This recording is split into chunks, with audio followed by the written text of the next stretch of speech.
The case of the English heiress who became an IRA bomber and art thief, even burgling her own family estate, was one of the most confounding stories of the late 20th century. Now it's dramatized in a new film. 1958, 17-year-old Rose Dugdale was one of 400 young women who curtsied before Queen Elizabeth II in the most prestigious event of the summer's debutante season.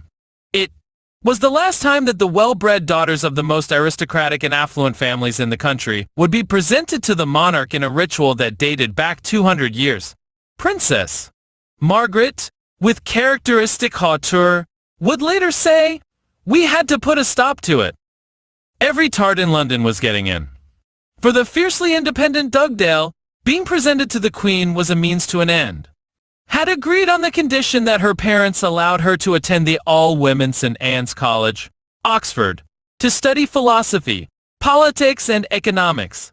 60 years later, she would recall the debutante season as a horrible marriage market in which you were being sold as a commodity.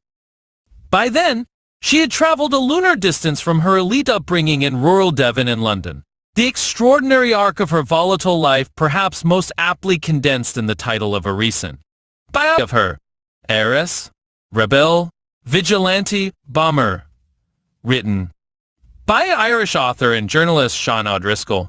The book details Dugdale's unlikely journey from reluctant debutante to dedicated IRA volunteer, whose reckless escapades and commitment to the cause of violent republicanism made headlines across the world. In January 1974, she took part in the armed hijacking of a helicopter from which milk churns filled with explosives were dropped on an RUC base in Northern Ireland.